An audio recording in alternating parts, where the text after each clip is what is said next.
Beautiful creatures of the world, and welcome back to Coffee with Kerri-Lynn. It's a cold day in the far north of Maine, up along the Canadian border. We have had rain for 3 days in the crown of Maine. I hope everyone is having a beautiful fall day. I hope you have some nice warm sunshine, a warm breeze with a hint of crispness in the air. I hope your leaves are turning beautiful, bright, vibrant, brilliant hues. I hope you're having days filled with fabulosity and dang good coffee. Strong coffee.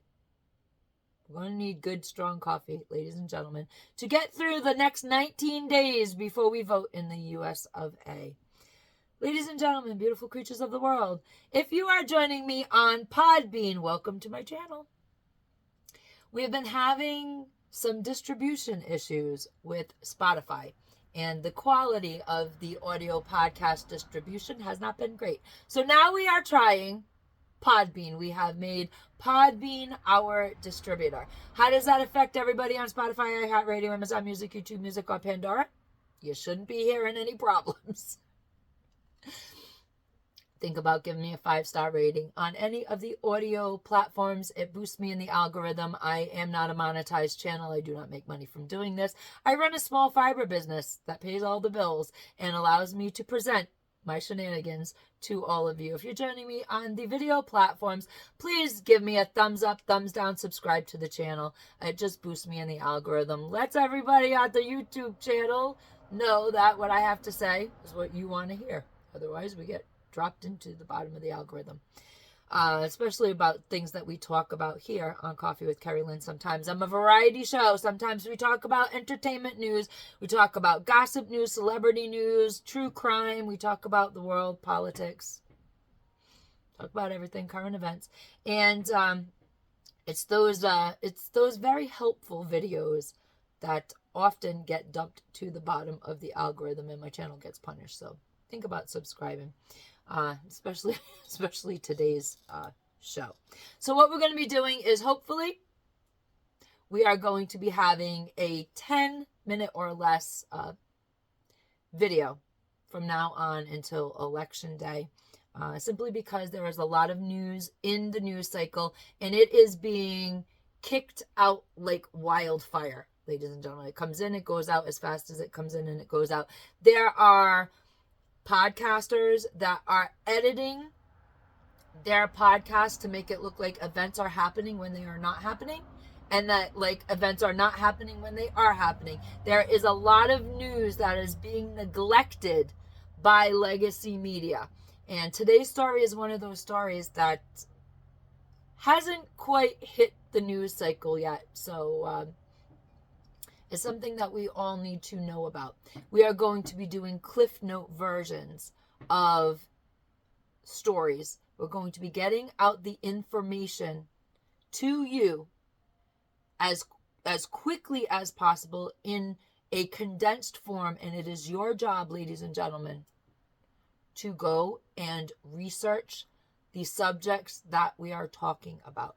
It is your job to take the bit of information that we are going to give you and apply that information to your life. I've always been a channel of solutions.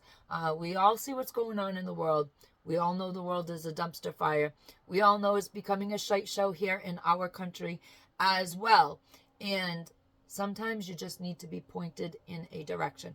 The story today that we are going to be talking about is just starting to hit the homesteading community and the preparedness communities. There's not a lot of channels that are telling you about the DoD Directive 5240.01. I want you to Google that.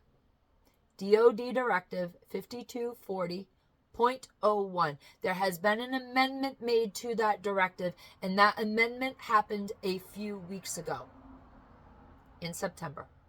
So while right now it's all about UFOs and drones, 17 drones over military installations that happened in December 2023. That's just hitting the news cycle right now.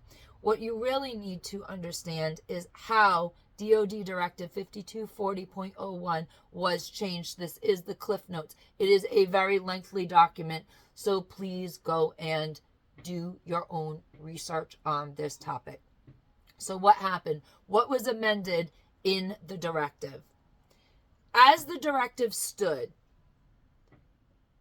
your governor in a time of crisis, state of emergency, could activate your National Guard to assist law enforcement from the federal level all the way down to your little municipality, if your governor saw that there was a need for that. Now, when National Guards men or women, I know a lot of National Guards men and women, the ladies don't care if I call them National Guardsmen, but a lot of kids that my children, which is they're all in their 30s now, they are serving in the National Guard. So our community is full of National Guardsmen. And when your governor activates the National Guard, those are people that are in your community. They live in your community. They work in your community. They own businesses in your community. And they are not so susceptible to follow a bad order against the people of their community or of their state. However, the DoD Directive 5240.01 has been amended to now allow for the U.S. military to assist in a time of emergency or crisis law enforcement from the highest federal level all the way down to the lowest municipal level. Never before in American history has the U.S. military been allowed to join forces with law enforcement and enforce laws in smaller communities.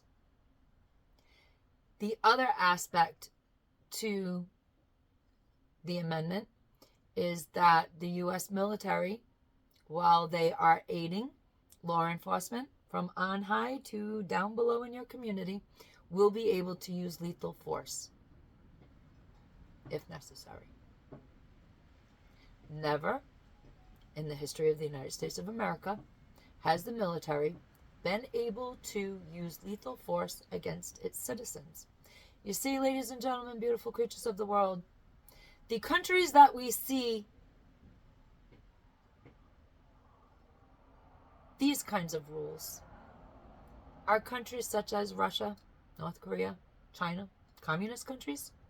And we are very concerned because these amendments were made last month as we march the slippery slope to Election Day, November 5th in the United States of America. And I want everybody to go and look up the information.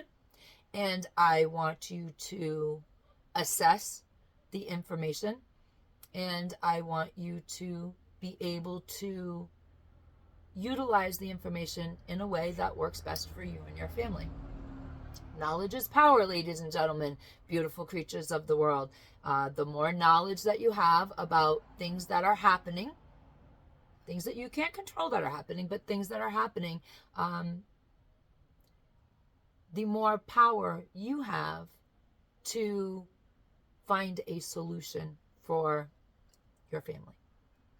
If martial law is to take place, if you have enough food, enough water, and you can stay on your property, and you don't have to be out into the real world where the martial law is now taking place, where Directive 5240.01 could be put into effect, you will be on your property, you will be home, you will be out of any crowds, you will not be a part